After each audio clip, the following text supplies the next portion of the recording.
Praise lord. దేవుని వాక్యం నుండి పేతురు రాసిన 2వ పత్రిక 3వ అధ్యాయము 9వ వచనం చదువుకుందాం.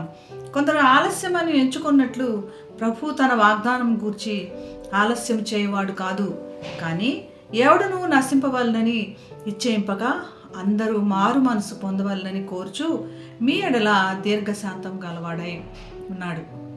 మనుషులు అపహసిస్తారు మనల్ని. దేవుని కోసమై, దేవుని వాగ్దానాల కోసం ఎదురు చూస్తున్నప్పుడు, దేవుని వైపు చూచి మొరపెడుతున్నప్పుడు ఆయన వాగ్దానాలు మరి ఆలస్యమైనప్పటికీ అవి నిజమని వారికి తెలుసుకోలేక మనల్ని అపహసిస్తుంటారు. మీ దేవుడు ఏమయ్యాడు? ఎప్పుడో చెప్పిన ఆ సృష్టి దగ్గర నుంచి ఇప్పటి వరకు కూడా సృష్టి అలానే ఉంది. మరి మీ దేవుడు ఏమయ్యాడు? రెండోసారి రాకడలో వస్తానంటున్నాడు, ఎక్కడ అన్నట్లుగా అపహసిస్తారు.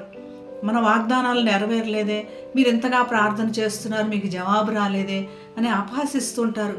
మన కారుస్తున్న కన్నీరు దేవుడు లెక్క పెడుతున్నాడు. ఆయన దీర్ఘశాంతం వహించి ప్రతి ఒక్కరు కూడా మారు మనసు పొంది దేవుని యొక్క రక్షణ పొందుకోవాలని ఆలస్యం చేస్తున్నాడు. ఆయన వాగ్దానములు అన్నీ నెరవేరుతాయి.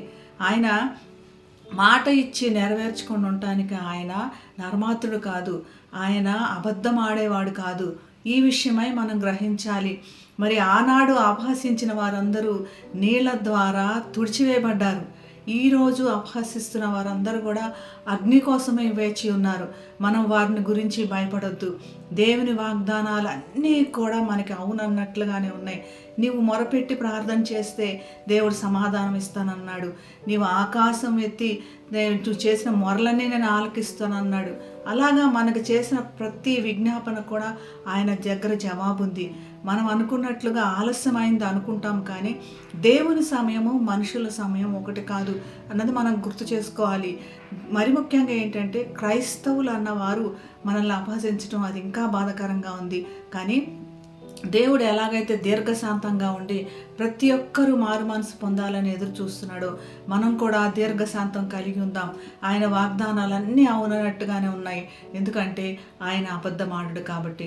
ప్రార్థన చేసుకుందాం. పరిశుద్ధుడైన యేసయ్య, నీవు మా పట్ల చేసిన వాగ్దానములు అన్నీ నెరవేరుస్తానన్నావు ప్రభా.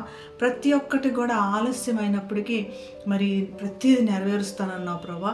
వాగ్దానములు కూర్చి ఆలస్యం చేయవాడు కాదు అన్నప్పటికీ ప్రభా, నేను నీ మీద విశ్వసిస్తున్నాం ప్రభా. జనులు మమ్మల్ని చూచి అపహసిస్తుండగా ఈ పరిస్థితుల్లో నీ యొక్క గొప్ప వాగ్దానములకు జవాబు దయచేసి నీవు మహిమ పొందుమని యేసు నామమున ప్రార్థిస్తున్నాం తండ్రి.